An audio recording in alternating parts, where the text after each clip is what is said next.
always my desire to fill Dragon Ball Dissection with my personal opinions and critiques backed up by verifiable fact.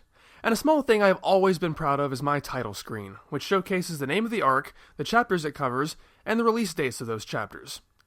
Now, I was not in Japan ever, but I was also not in Japan when Dragon Ball was being serialized, so my chapter dates are not my own information. Like a lot of my facts, I got those dates from the awesome Kanzenshu website. However, recently, Julian Grabowski, the co-webmaster, was kind enough to send me a message. I've always been thrilled that he follows this series, and if you check out the comments on several Dragon Ball Dissection videos and look for Saya Jedi, you'll find a lot of fun factoids, most of which I didn't know until he sent them in. But in this message, he told me that they'd revamped their manga guide with more accurate release dates. And that's wonderful. More accurate information is always a good thing. But that means that everything I've done up until now is wrong. And that also means my placement of the two movies I've done so far is slightly off. Thankfully, it was in time for me to correct the opening for the Piccolo arc, but everything before that is always going to have the wrong dates, and that just drives a perfectionist like me completely crazy. The best I can do is submit right here corrected title cards for each arc, and hope you'll let this slide. In another bit of general updating, I've been watching a lot of Dragon Ball lately. In fact, for the very first time, I'm watching the two adapted series all the way through. Believe it or not, up until now, I had never seen most of the first TV series. Since I don't really want to collect the blue bricks, only partly because I have no desire to support current Funimation products due to crap like this, and a Dragon Box release seems sadly to not be forthcoming, I finally filled out my collection of the old 2-disc saga sets, and it's been a blast. It's taken me 3 months to get to the Piccolo arc while following along in the manga and taking lots of notes. So on that note, I'm announcing that, at some point, not sure when, I am going to start covering the TV series on Dragon Ball Dissection in one-off supplementary videos similar to how I'm handling the movies. To clarify, looking at how the TV series differed from the original source is just going to be a fun side project and will in no way affect the scoring and analysis of our core series, if you will. But the reason I bring this up now is because in collecting all these from eBay, I got a good deal on a multiple item lot, and I ended up with 2 copies of the General Blue Saga set. So now I have an extra, which is still sealed, still has the 13 and up sticker on it, so that means it's time for a contest where I give it away. How do you win this? If you haven't already, like me, MistareFusion, on Facebook or Twitter, and post on my wall your favorite arc and your least favorite arc. Hopefully your least favorite doesn't include this. And I'm not judging anything based on how closely you adhere to my preferences if you use my arc divisions or even use the word arc over something like saga or volume. It will be a random drawing. Get your entries in by 11:59 p.m. April 30th Eastern Standard Time. And now, back to the dissecting. Given the Tsuru Sennin's connection to Piccolo, Chaozu wonders if he might have been responsible for reviving him. While that might have been an interesting idea, Muten Roshi shoots it down. And we learn that it was in fact Pilaf and company who set all of this in motion. Tired of their Dragon Ball schemes failing, they found the Denshi jar, resurrected Piccolo, told him about the Dragon Balls, and even told him about the Tenkaichi Budokai. They are hoping to use him to secure a portion of the world for themselves. Half? Or maybe a quarter? He's got a trustworthy face, right? Goku quickly catches up to the demon who killed Kuririn, a winged guy named Tambourine, but having just exhausted himself in a tournament, Goku is taken down rather quickly. Granted, it also doesn't help that Goku can't really fight in midair, and when Tambourine destroys Kintone, it's pretty much all over. The Muten Roshi deduces why Tambourine stole the roster. Piccolo plans to kill all martial artists who possess the potential to use the Mafuba against him. Tenshinhan later asks if Muten Roshi knows how to use the Mafuba, but he denies it. Obviously, that's going to become important later. Due to the circumstances, Tenshinhan and Chaozu decide to stay with the group after all, and Tenshinhan and Muten Roshi will be spending a lot of time together in this arc. As we saw in the last arc, these two have somewhat clashing ideologies when it comes to martial arts, so while they can work well together, they're not going to be free from conflict. Tambourine returns to Pilaf's ship with the ball and the roster, and the group plasters all the individual pages around the wall of the ship. We get to see several familiar faces, but here's something interesting you might not have noticed. It's hard to tell for sure, but it looks like there's an image of 21st Budokai-era Yamcha pasted on the wall, but later on, Tambourine pulls out a more recent picture of Yamcha. Granted, it makes little sense that they post the pages on the wall and then Tambourine has them later, but whatever. Kuririn's picture's torn up since he's already dead, and when Goku's picture was found, Tambourine announces he was easily killed too, which astonishes Pilaf and the others. But since Goku is apparently the second strongest in the world, Piccolo has no real opposition in this time. Not surprising considering the guy looks to be about 15 feet tall in some panels. Piccolo's initial plan is interesting because it's threefold. He wants the martial artist killed to protect himself. He wants to take over the world, but he doesn't need the Dragon Balls to do that. Instead, he wants them to wish for eternal youth, the youth he apparently lost sitting around in that Denshi jar for a couple hundred years, and the full power that comes with it. And since he can create his own minions, he can achieve those goals at the same time. So, in fitting with the idea of collecting Dragon Balls, Piccolo creates a dragon-type minion this time, Symbol.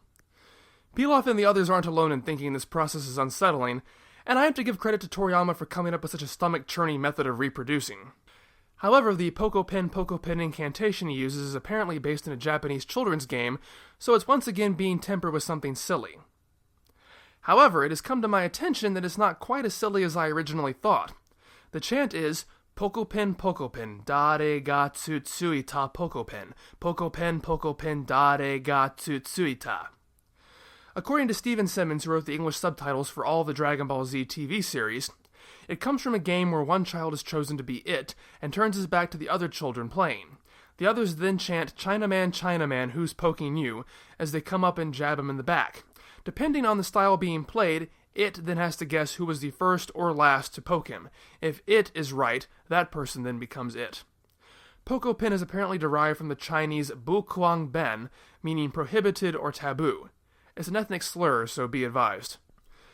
It seems like this arc has a few things that certain groups find offensive, but I'm still not exactly sure of the cultural context for this, so I don't really know what to say beyond presenting it and leaving it for your consideration. So, Tambourine flies off to kill people, while Symbol flies off to collect the Dragon Balls.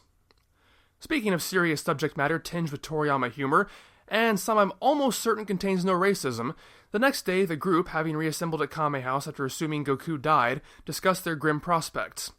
They decide to put off wishing Kuririn back for another year, hoping to gather the Dragon Balls now to wish away Piccolo. Bluma does come up with the idea of placing him in a freezer capsule so he doesn't decompose in the meantime. But all of that doesn't make Oolong's imaginings of a skeletal Kuririn any less funny, nor does it keep Muten Roshi from taking a peek at Bluma's panties, which I think might actually be the last time her panties are seen in the series, which means I'm going to have to retire my panty count. A milestone indeed. However, at that moment, Lunch notices the report on the TV. Namu has been killed, and the Ma calling card has been left at the scene. Yamcha cries out that they must warn the people on the list. Well, duh. Why were they arguing against it last night? It's not as if they only now figured out that Piccolo is going to kill all the people on the list. Oh, but see, Kame Sennin says there's only one copy of the list and its contents are secret. Well, that makes me wonder then.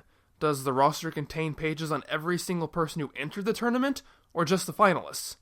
I mean, if each person gets a page, and the roster has about 10 years worth of contestants, and if there are indeed multiple pages for those who've entered more than once, it's gotta be thicker than that. But if it's only the finalists, how is that a secret when the tournament is publicly viewed and broadcast on the radio? For that matter, why is it a secret? Why is there only one copy? I don't think there's any reason other than making it so that the gang can't warn anybody, and then bringing it up a second time to establish this is Toriyama desperately backpedaling to justify it. But they still could warn them by alerting the authorities. Oh, but that would cause a panic. So what? I understand them not wanting to cause a panic, but it seems like the necessary thing to do to at least give the future victims a chance at hiding themselves. After all, when enough people are killed with this calling card left behind, they're going to figure it out anyway that someone is targeting martial artists. Might as well help them make that connection sooner and maybe save a few people from dying. But screw everyone else. They have their own safety to worry about, so they move Kame House. Bluma builds a new dragon radar, and Muten Roshi, Tenshinhan, and Chaozu set out to collect the Dragon Balls. Goku is not dead, just knocked out on an island somewhere, and he eventually wakes up. By the way, while I did complain in the last part about Quinton being taken out again, it does seem at least like Toriyama remembers that. Goku does specifically call Quinton this time, only for nothing to happen, so it's clear that it's really actually destroyed this time. And it doesn't seem like a plot hole to me. I can believe that Mazoku, or Demon Clansman, could destroy it even though it had been said earlier that it's impossible to do so. After all, we're going to find out other unique ramifications of being killed by a Mazoku, so it's not without other precedent. Nearly starving to death, Goku finds the most amazing thing, a cooked fish just sticking out of the ground. Since Goku is an idiot, he really does believe that and eats it and then seems surprised when its owner starts throwing rocks at him. Enter fat, boorish samurai mountain boy Yajirobe. Now, what can you say about him? On the one hand, I want to just slam my fist against the table and say, "What? Toriyama! You just introduced 2 new characters who've only barely gotten any chance to be with the group, and now you're immediately adding someone else? Or better yet, you could have given his role to one of those half a dozen characters just sitting around at home right now." But on the other hand, the character of Yajirobe is just so refreshingly different from anyone else that it's hard not to love him. While other characters spend most of their tenure on the series struggling to get screen time, Yajirobe is a minor character and he practically knows it. It's what he wants. He really only has a major role in 2 arcs. He does have a decent amount of strength when needed, and in this introduction, he even proves to be a match for Goku, but he doesn't care. He doesn't want to fight. He's not going on about being the best. He's not in it for the pride. He's unapologetically selfish. While characters like Yamcha and Tenshinhan started out as interesting villains, only to morph into generic good guys, that never happens to Yajirobe. He just wants to eat things and be left alone. And that's just funny. And it makes the few times he does show up to be useful that much more memorable. So while he doesn't really accomplish as much, doesn't wind up nearly as strong, and just isn't as good a human being, people tend to look on him more fondly. And that's just fascinating. However, I have to say that I still find it hard to justify his existence, and that's partly because I've always suspected Toriyama only put him in the story as an apology to Tanaka Mayumi for killing off Kuririn. For those who don't know what I'm talking about, Tanaka is Kuririn's voice actress in the TV series, and with her character dead, she obviously wouldn't have a lot to do for a while. But Toriyama draws the manga.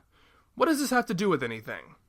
Well, shortly after meeting Yajirobe, Goku very pointedly tells him that his voice sounds like Kuririn's. Nowhere else in the series that I can think of is any character's voice commented on like that. And sure enough, when Yajirobe is introduced in the TV series, guess who's playing him? That's right, Tanaka. So to get back to the story, Yajirobe is mad at Goku for eating his fish. Goku is mad at Yajirobe because he thinks he's in league with Tambourine because of his Dragon Ball. So they fight for a while, then Goku remembers that there are actually 7 Dragon Balls, so this guy having 1 doesn't necessarily make it the same one. Still hasn't gotten that whole counting thing down entirely, has he? Then Symbol shows up to take the Dragon Ball, and for a moment, Goku thinks he's Tambourine. I mean, yeah, it makes more sense than Yajirobe, but seriously, Tambourine and Symbol look nothing alike. Give it a rest. But here's another function for Yajirobe. He provides some much-needed levity in what's overall a pretty serious story arc. So Goku and Yajirobe actually play rock, paper, scissors to determine who's going to fight him. I'm sure Toriyama won't ever use that one again. Yajirobe wins and cuts Symbol in half, and then roasts him on a spit and eats him. Surprisingly, not even Goku finds that appetizing. No, really, I'm surprised. Something I like about Piccolo is that his minions are literally his children, and he is visibly pained when they are killed, while the fact that he can feel it even though he's not present makes it seem suitably supernatural. It's not much to flesh out his character, but it is something. So he telepathically contacts Tambourine, who's busy killing Giran, to tell him to put the killing on hold so he can go kill this guy instead. I'd say it's probably a lucky thing for lame leg Yamcha, but then again, how's Tambourine even supposed to find him? How's he supposed to find any of them if they're anywhere besides their recorded homes? Yajirobe is quite tired of Son hanging around him. Interesting to note, Yajirobe almost always refers to Goku by his surname, and Tenshinhan does it on occasion too. Especially when he finds out this Kuririn guy with a similar voice is bald and has no nose. Yep, there it is again, he has no nose. But before Goku can convince him to give him the Dragon Ball, Tambourine arrives. While at this point I'm convinced that Chaozu could have shown up and Goku would have thought he was Tambourine, it is in fact Tambourine this time, and Goku is determined to kill him. Yajirobe is okay with that as long as he gets to eat him in the end. However, Goku gets a little overzealous. He's avenged the deaths of Kuririn and Kinton, but now that means that Piccolo himself is going to have to get involved.